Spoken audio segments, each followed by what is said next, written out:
With 1.0, there is a new in-ear headset that has been added, the CENS Prolex DX5. These are not the first set of in-ears in Tarkov, and if you remember the previous sort of scandal, when the original ones, the TEP 300s, were added to the game, these were from the Arena Battle Pass, unlocked via Ref 3, and most strikingly are compatible with the big helmets, the Tagilla, the Altin, and the killer helmets of the Tarkov world. Being Arena only, clearly this was a bit much, and they were changed to exclusively EQ adjusting, whereas previously they'd acted a bit like Contact 2s, and so now they don't give any range advantages as they had done initially. Depending on your audio preferences, they are still maybe worth using, but it's nothing like it was before. Plus, they can still be bought on the fleet and drop from several bosses now in the base game, so they aren't Arena exclusive either. So alongside the TEP 300s, with the second set, the CENS Prolex being added, these are accessible on Peacekeeper level 4 after completing Mechanic's really annoying quest, Setting Priorities. Basically 15 kills with no armor and 15 kills with the tank helmet on, and then you can buy them for 714 euros each, which is equivalent to about 135,000 rubles.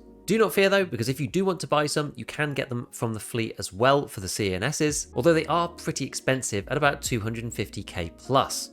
So the big question is, are they different to the TEP 300s, and are they worth it? So to set a baseline, we're going to have to retest some of the extremes of the usual hearing. So we'll start with the no headset, which you can hear up to 48 meters for sprinting.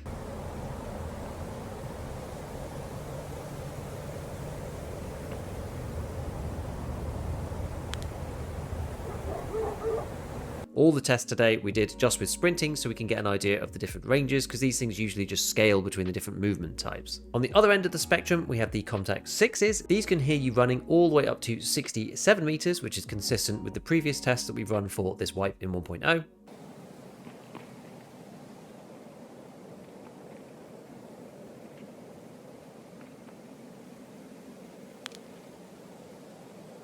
And while we're at it, it's worth rechecking the TEP 300s as well, which comes to 50.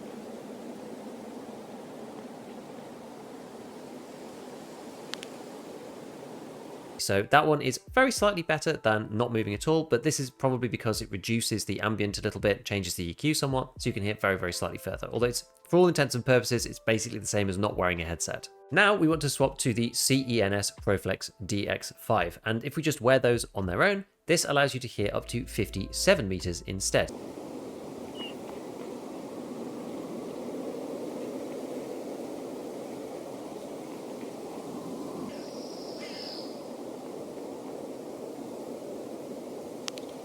This is somewhere between no headset and the Contact 6s. It's about halfway between. This is all well and good, but this just puts them kind of middle of the pack compared to the other headsets and really expensive for the privilege. So clearly the thing that matters the most is how they perform with the big helmets, because this is really the reason why you're using them in the first place. If we rerun our baseline testing with the Altin, this is the worst hearing headset in the game alongside the Killer, which I didn't do, but they should be the same. This got me to a distance of 46 meters for running, so slightly worse than if you're not wearing a headset at all with no helmet.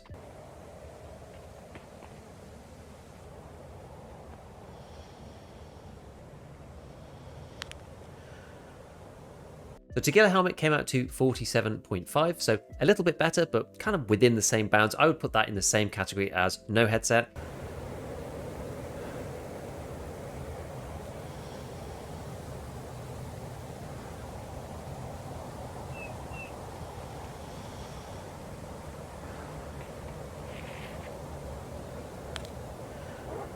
It seems like the hearing reduction from those helmets just doesn't really make that much difference if it's not covering the ears. These two helmets are actually different, and if you go and look on the wiki, the Altin has a high sound reduction profile, whereas the Tagilla welding mask only has a low sound reduction profile, which is actually the same as the ULAC, interestingly. And this does reflect in the 2 meter or so extra distance that you can hear with the Tagilla versus the Altin, but it's not that pronounced. The effect doesn't really make that much difference. So if we take these helmets and then we combine them with the Prolex DX5, what do we get? Well, interestingly, no matter which headset I used, I ended up getting basically the same result. I had 58 meters with the Altin,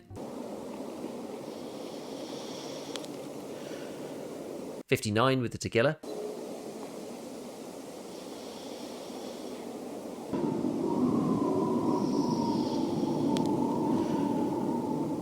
and then I also tested the ULAC as well, just to see if it made any difference there, and that also got me 59 as well.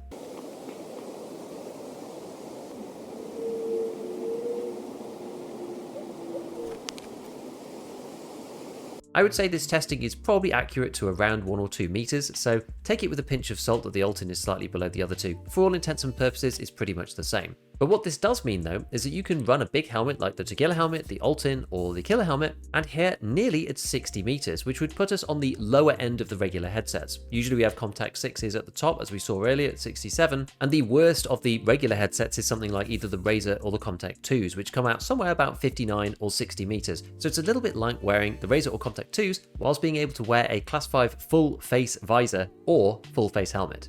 This is genuinely super powerful, and some could argue that maybe it's OP, but I do believe that it is expensive and you do have to do a really annoying quest to get access to this, and it's one other thing that allows you to make an endgame PMC for, a $1,000,000 ruble kit if you really wish to. Given you can get these all through the base game, they've got nothing to do with Arena, and the cost is pretty high, I'm of the opinion that this is okay, but time will tell as to whether these get nerfed or not, and it becomes a problem in the future.